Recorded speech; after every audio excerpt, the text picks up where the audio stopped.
మనం ఇప్పుడు నగిరిలో ఒక వైఎస్ఆర్‌సీపీ వీరాభిమాని. ఆయన ముడిపల్లి అనే ఒక గ్రామానికి కూడా సర్పంచ్. ఈయన ప్రత్యేకత ఏంటంటే జగన్మోహన్ రెడ్డి గారితోని పాదయాత్రలో ఒక 500 కిలోమీటర్లు తప్ప దాదాపు 3000 కిలోమీటర్లు పైగా ఆయనతో పాటు నడిచిన ఫోటోలు, వీడియోలు అవన్నీ కూడా ఉన్నాయి. ఈయన సర్పంచ్‌గా ఆయన ఊరికి కూడా పార్టీ మీద అభిమానం కొద్దీ చాలా చేసిన పరిస్థితులు ఉన్నాయి. ఆయన చూస్తేనే మనకు అర్థమవుద్ది. జోహార్ వైఎస్ఆర్ అని, జై జగన్ అని ఆయన బ్యాడ్జి చూడండి. వెనకాల కూడా ఆయన చూడండి ఒకసారి బండి వెనకాల. ఆహ్,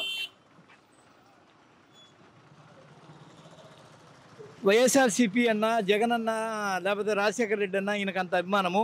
ఈయన గుండెల్లో జగన్‌ని పెట్టుకొని కొలుస్తాడు అన్నట్టుగా ఇక్కడ చూడండి. మా నమ్మకం నువ్వే జగన్ అనే ఒకానొక క్యాంపెయిన్‌లో ఎప్పటినుంచి ఈ బ్యాడ్జీ పెట్టుకున్నారు? అసలు మీరు జగన్‌ని అభిమానించడం ఎప్పటి నుంచి మొదలైందో ఒకసారి చెప్పండి. యాక్చువల్‌గా ఈ బ్యాడ్జ్ అయితే ఈ మార్చి 30వ తారీఖు నుంచి పెట్టుకోవడం జరిగిందండి. ఎందుకనంటే నేను గర్వంగా చెప్పుకోగలను. ఒక వైఎస్ఆర్‌సీపీ పార్టీ కార్యకర్త అని, ఒక లీడర్ అని గర్వంగా చెప్పుకోగలను. ఎందుకనంటే మన ప్రీతం ముఖ్యమంత్రి వర్యులు జగన్మోహన్ రెడ్డి గారు చేస్తున్నటువంటి సంక్షేమం కానీ, అభివృద్ధి కానీ దాన్ని చూసి నేనే కాదు ప్రతి ఒక్క కార్యకర్త కూడా కాళ్ళు ఎగరేసుకుని నేను వైఎస్ఆర్ కార్యకర్త అని చెప్పి కూడా ఈరోజు చెప్పుకుంటున్నారంటే అది జగన్మోహన్ రెడ్డి గారికి సాధ్యం అని చెప్పి కూడా ఈ సందర్భంగా తెలియజేస్తా ఉన్నా. మీరు పాదయాత్రలో మీరు 3000 కిలోమీటర్ల పైగా నడిచారంట కదా, అది ఏంటి? దాని చరిత్ర ఏంది? నేను 2010 నుంచి వైఎస్ఆర్ కాంగ్రెస్ పార్టీలో చాలా యాక్టివ్గా తిరుగుతున్నానండి.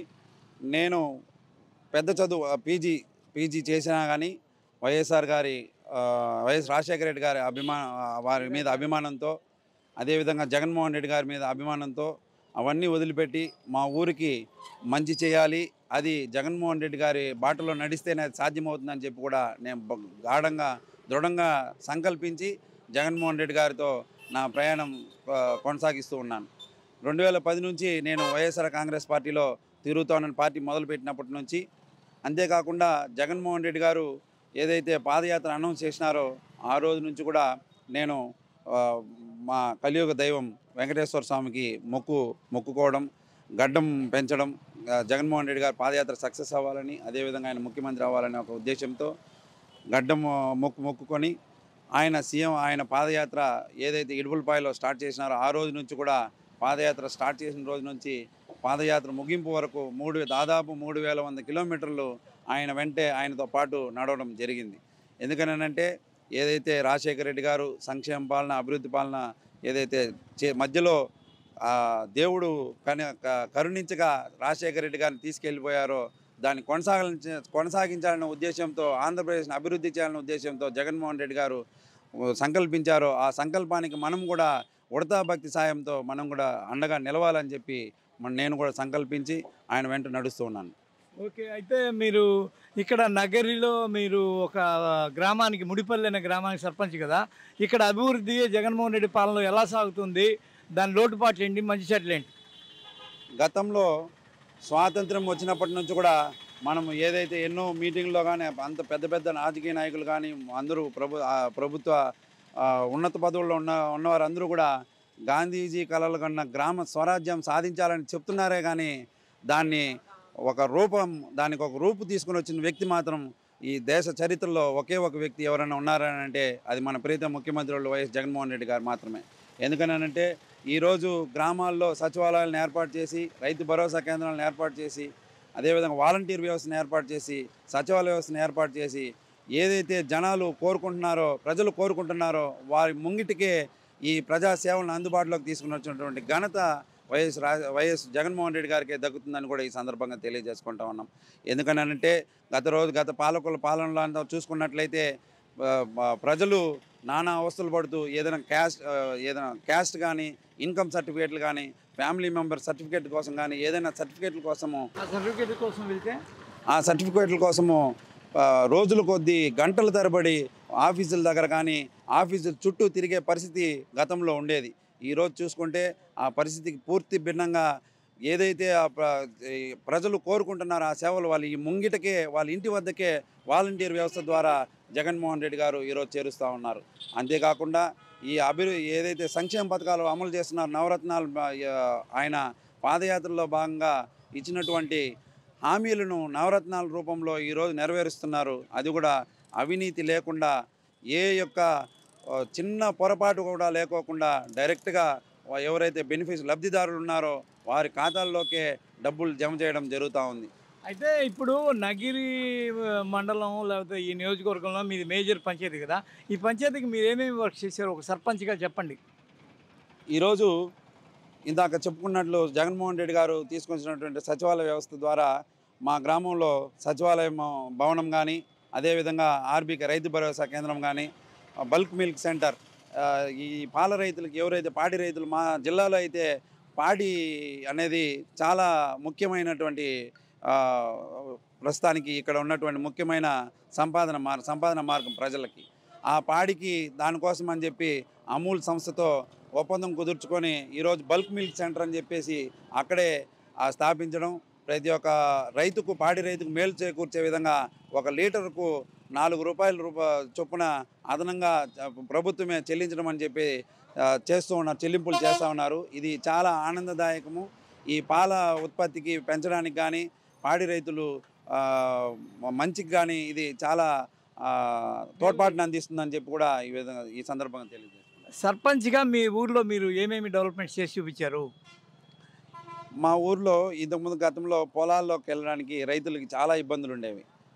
జగన్మోహన్ రెడ్డి గారు సీఎం అయిన తర్వాత, మా రోజమ్మ గారు ఎమ్మెల్యేగా ఎన్నికైన తర్వాత వారి సహకారంతో చాలా దగ్గర 150 మంది ఆయకట్టు రైతులకు మేలు చేకూర్చే విధంగా ఆడ పొలాల్లోకి రోడ్డును ఏర్పాటు చేయడం జరిగింది. మా పంచాయతీలోనే ఒక హ్యాబిటేషన్ విలేజ్, వెంకన్న కన్నిక హ్యాబిటేషన్ విలేజ్కి శ్మశానానికి దారి లేక గత 60 ఏళ్ళుగా ఇబ్బందులు పడుతూ ఉంటే, గత ప్రభుత్వ పాలనలో అప్పట్లో ఉన్నటువంటి అధికారంలో ఉన్నటువంటి నాయకులు 2 ఎకరాల 72 సెంట్లు కాలువ పొరంబోకును ఆక్రమించుకొని వాళ్ళని నానా ఇబ్బందులకు గురి చేస్తే, ఈ ప్రభుత్వంలో దానిని అన్ని తొలగించి ప్రజలకు మేలు చేకూర్చే విధంగా శ్మశానానికి రోడ్డు ఏర్పాటు చేయడం జరిగింది మన ఎమ్మెల్యే ఆర్కే రోజమ్మ గారి సహకారంతో. అదేవిధంగా మా పంచాయతీలోనే ముడిపల్లి పంచాయతీలో వెంగన్న కన్నిక ఎస్టీ కాలనీ అనే గ్రామం ఉంది. ఆ గ్రామంలో గుడిని ఏర్పాటు చేయడం కానీ, వాళ్ళకి వీధి దీపాలు, అది స్ట్రీట్ లైట్స్, వాళ్ళు ఒక 1 కిలోమీటర్కి నడుచుకుని పోవాల్సిన పరిస్థితి. అక్కడ ఎటువంటి స్ట్రీట్ లైట్స్ కానీ, అదే వీధి దీపాలు కానీ ఏమీ లేవు. వాళ్ళు మా దృష్టికి తీసుకొచ్చిన తర్వాత మేము మా ఎమ్మెల్యే గారి దృష్టికి తీసుకెళ్ళి ఎమ్మెల్యే ఫండ్స్ ద్వారా వాళ్ళకి వీధి దీపాలు ఏర్పాటు చేయడం జరిగింది. సర్పంచ్ వ్యవస్థ కొద్దిగా లోపభూయిష్టంగా ఉంది. అది అసలు ఉన్నా ఒకటే లేకపోయినా ఒకటే అన్న ధోరణిలో కొనసాగుతున్నారు. మాకు నిధులు రావట్లేదు, మాకు వర్క్స్ జరగట్లేదు, మేము ఉన్నా ఒకటే లేకపోయినా ఒకటే అన్న ధోరణిలో వాళ్ళు నిరాశ నిస్పృహలతో ఉన్నారు. వాళ్ళకి ఒక గ్రామ సర్పంచ్గా, సక్సెస్ఫుల్ గ్రామ సర్పంచ్గా, ముడిపల్లి సర్పంచ్గా మీరు వాళ్ళకి ఎలాంటి ఆదర్శవంతంగా ఇస్తారు, సందేశం ఇస్తారు? యాక్చువల్గా ఈ వ్యవస్థ ద్వారా సర్పంచులకు అనేది పని భారం అనేది చాలా తగ్గింది. ఎందుకనంటే ఈరోజు వాలంటీర్ వ్యవస్థ కానీ, సచివాలయ వ్యవస్థ ద్వారా వాళ్ళకి మాకు దగ్గర మనం చెప్పుకుంటే 90% పని భారం తగ్గింది. ఎందుకనంటే సచివాలయ వ్యవస్థ ద్వారా, వాలంటీర్ వ్యవస్థ ద్వారా సంక్షేమ పథకాలు కానీ అమలు చేయడం కానీ, వాళ్ళకి ఏదైనా సమస్యలు ఉంటే కానీ వాళ్ళ ద్వారా తీర్చిపెట్టడం కానీ జరుగుతూ ఉంది. అంతేకాకుండా వాళ్ళ వల్ల కాని, వాళ్ళ స్థాయిలో కాని పనులు మేము చేసి పెడతా ఉన్నాం. కానీ కొంతమంది దుష్ప్రచారం చేస్తూ ఉన్నారు, నిధులు అందడం లేదని, ఇంకోటి అని. ఇప్పుడు జగన్మోహన్ రెడ్డి గారు సీఎం అయిన తర్వాత మాకు పని భారం తగ్గించడమే కాకుండా అభివృద్ధి కూడా చేసి చూపిస్తూ ఉన్నారు. కాబట్టి మనం అనుకుంటే సంకల్ప దీక్షతో ఏదైనా చేయగలము. కాబట్టి దాన్ని ఊరికే దుష్ప్రచారాలు మానేసి మన పంచాయతీలను ఏ విధంగా అభివృద్ధి చేసాం దాని మీద దృష్టి పెట్టి అందరూ వాళ్ళ పంచాయతీలని మీద దృష్టి పెట్టి అభివృద్ధి చేసుకుంటే బాగుంటుందని కూడా ఈ సందర్భంగా తెలియజేస్తా ఉన్నాం. ఇప్పుడు ఈ మండలాల్లో ఎమ్మెల్యేకి కొంత వ్యతిరేకత ఉందని విన్నాం మేము, ఒక 5 మండలాల్లో. ఆ వ్యతిరేకత ఎలాంటి ప్రభావం రేపు చూపిపోతుంది? ఎమ్మెల్యే గారి గెలుపుని అది ఏదన్నా శాసిస్తుందా? అసలు ఎమ్మెల్యే గారి క్యాండిడేట్ మార్పు గురించి కూడా కొంత డిస్కస్, మాకు కావాలి ఆ టికెట్ అని వాళ్ళు చాలామంది తీవ్రంగా ఎదురు చూస్తున్నారు. అలాంటి వాళ్ళ ప్రయత్నాలు ఫలిస్తాయా, లేకపోతే రోజా గారికే తిరిగి ఆ టికెట్ వస్తుందా? గతంలో 2014లో టికెట్ లేదన్నారు, 2019లో టికెట్ లేదన్నారు, ఇప్పుడు లాస్ట్ మంత్రి పదవి రాదన్నారు. అవన్నీ జరిగింది, వాళ్ళకి వ్యతిరేకంగా అన్నీ జరిగింది. ఈరోజు మళ్ళీ టికెట్ లేదని అంటారంటే వాళ్ళ విజ్ఞతకే వదిలేస్తున్నాం. ఈరోజు 2 సార్లు టికెట్ సాధించి 2 సార్లు ఎమ్మెల్యేగా గెలుపొంది ఈరోజు మంత్రిగా ఉన్నారు. ఏం మంచి చేయకపోతే ప్రజలు ఈ విధంగా రెండోసారి కూడా ఎన్నుకుంటారో అందరూ కూడా దయచేసి ఒక్కసారి ఆలోచించమని చెప్పి కోరుకుంటా ఉన్నాం. ఈరోజు 5 మండలాల్లో వ్యతిరేకత అంటున్నారు.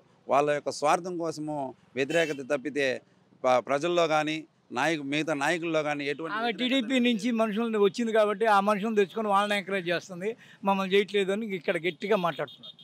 అలా ఏం లేదండి. ఇప్పుడు గతంలో టీడీపీ నుంచి వచ్చిన వాళ్ళనంటే వాళ్ళు ఈ జగన్మోహన్ రెడ్డి గారు చేసినటువంటి అభివృద్ధి కార్యక్రమాలు చూసి వాళ్ళు టీడీపీ నుంచి ఏ పార్టీ నుంచి అయినా వచ్చారే కానీ మనం ప్రత్యేకంగా మనం కావాలని తీసుకునేది అయితే ఏమీ లేదు. జగన్మోహన్ రెడ్డి గారి అభివృద్ధి సంక్షేమ పథకాలను చూసి వాళ్ళు పార్టీ మారారు కానీ ఈరోజు కూడా వాళ్ళ పార్టీకి కట్టుబడి ఉన్నారే తప్పితే ఇంకోటి చేయట్లేదు. ఇప్పుడు మీరు జగన్మోహన్ రెడ్డి రెండోసారి కూడా సీఎం అయ్యి ఈ రాష్ట్రానికి 175 వై నాట్ 175 దూసుకెళ్ళాలంటే మీ దగ్గర ఏదైనా సలహా ఉందా? ఏదైతే జగన్మోహన్ రెడ్డి గారు చేసినటువంటి సంక్షేమ పథకాల అభివృద్ధిని ప్రజల్లోకి మరింత చొచ్చుకుపోయే విధంగా తీసుకెళ్తేనే చాలండి. ఎటువంటి అసలు వేరే ఆలోచనలు అవసరం లేదు. ప్రజలు సిద్ధపడిపోయారు మరొకసారి జగన్మోహన్ రెడ్డిని గెలిపించాలని. అదే డెవలప్మెంట్ తక్కువగా ఉంది, టీడీపీలో అయితే డెవలప్మెంట్ ఉంటుంది, ఇది ఓన్లీ సంక్షేమం ఏముందని మాట్లాడుకున్నారు. ముఖ్యమంత్రి గారు పదే చెప్తున్నారండి, అభివృద్ధి అని అంటే నిన్నటికి ఈ రోజుకి ఏ విధంగా ఉన్నాం, నిన్నటికి ఈ రోజుకి ఏ విధంగా ఉన్నాం అనేది కొలమానం. అభివృద్ధి అంటే అదే, ఏ విషయంలో అయినా కూడా సరే నిన్నటికి ఈ రోజుకి ఏ విధంగా ఉన్నాం.